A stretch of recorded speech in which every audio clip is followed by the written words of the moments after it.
अस्सलाम वालेकुम my dear students, welcome to Great Science Academy. This is PhD mathematics scholar Sardar Abdul Qadeer मालिक।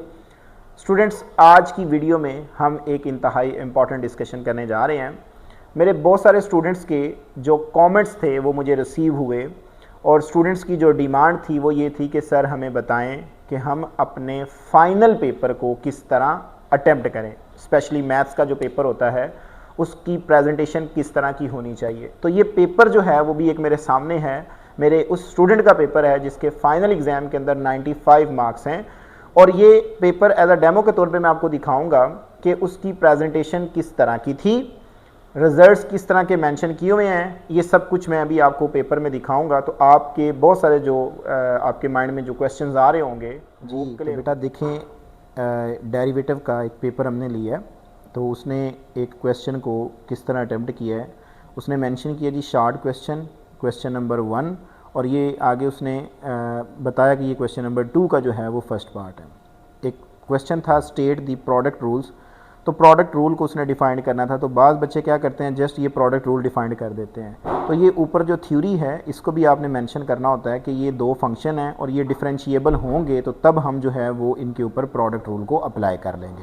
अब मैंने जब ये दो चीज़ें देखी तो मुझे इसका पेपर चेक करना बड़ा आसान हो गया। मैंने यहाँ पे उसको 2 नंबर दे दिए।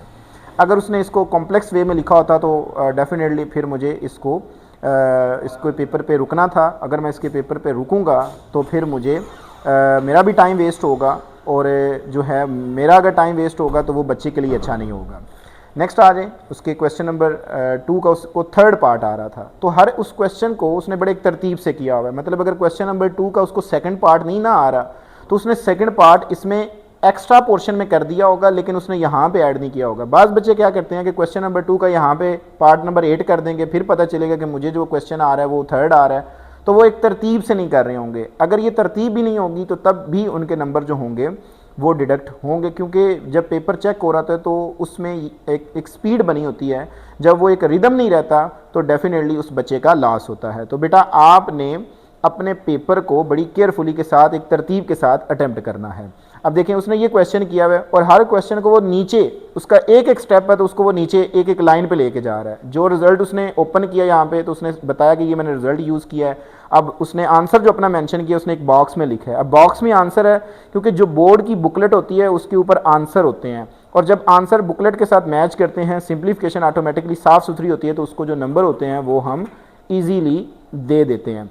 अब नेक्स्ट उसने क्वेश्चन नंबर 2 का देखें, पार्ट नंबर जो है वो यहाँ पे 7 अटैम्प्ट किया है। तो पार्ट नंबर 7 जो है उसने अटैम्प्ट किया है और उसने प्रूव करना था। तो बेटा यहाँ पे उसका क्वेश्चन इस अंदाज में लिखा हुआ है कि ऑटोमेटिकली हम उसको नंबर दे रहे हैं। अब यहाँ पे देखें, उसने इधर प्रोडक्ट रूल इस्तेमाल करना है डेरिवेटिव का, तो उसने आगे ये मेंशन किया है कि प्रोडक्ट रूल यहाँ पे मैं अप्लाई कर रहा हूँ या कर रही हूँ, जो भी आप कर रहे होंगे, जो भी देख रहे होंगे।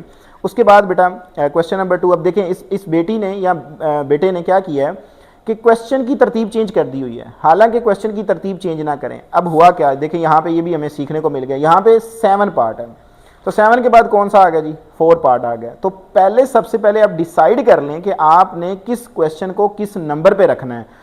अगर आपको पहला क्वेश्चन आता है फर्स्ट पार्ट तो फर्स्ट पार्ट करें, सेकंड नहीं आता तो फिर छोड़ दें। उसके बाद थर्ड आता है तो थर्ड को लिखें, ये ना हो कि थर्ड जो है वो जाकर 8 के बाद लिखा जा रहा हो। ये तरतीब भी बड़ी मैटर कर रही होगी। तो इन तमाम चीज़ों का आपने बेटा ख्याल रखना है। देखें उसने जो भी मतलब अब यहाँ पे इस क्वेश्चन के अंदर ना चेन रूल लगना था। चेन रूल के लिए 2 डेरिवेटिव लेने पड़ते हैं विद रिस्पेक्ट टू जो आप पैरामीटर जो उसका यूज़ कर रहे हैं, यू है, टी है, या जो भी ले रहे हैं। तो उसने दोनों डेरिवेटिव को क्या किया हुआ है, बॉक्स के अंदर मेंशन किया हुआ है। उसके बाद जब उसने रूल अप्लाई किया तो उसको भी उसने सिंस के साथ मेंशन किया है, फिर उसमें वैल्यू पुट किया, सिंप्लीफाई किया और अपना आंसर बॉक्स में लिखा है। तो ये सारी चीज़ें जो हैं ये एक पेपर के अंदर बड़ी इंपॉर्टेंट होती हैं। और बेटा आप देखें नेक्स्ट उसका क्वेश्चन देखें, तो उसने क्वेश्चन रूल वाला क्वेश्चन एक करना था, तो उसने क्वेश्चन रूल को एक साइड पे मेंशन किया, सिंस के साथ रिजल्ट मेंशन करके उसने अपने आंसर को सिंप्लीफाई किया, तो उसको यहाँ पे मुझे नंबर देना भी आसान होंगे। नेक्स्ट देखें क्वेश्चन नंबर उसने 3 स्टार्ट किया है, मतलब क्योंकि ये हमारा एक फेज़ हो रहा था कॉलेज में, तो मैंने एक डेमो के तौर पर पेपर को लिया है। तो बेटा नेक्स्ट देखें, तो उसने क्वेश्चन नंबर 3 का फर्स्ट पार्ट किया है, उसको अटैम्प्ट किया है और उसका आंसर यहाँ तक आ गया है। देन उसने इसका सेकंड पार्ट किया है, सिंप्लीफाई किया, तो ये उसका आंसर है।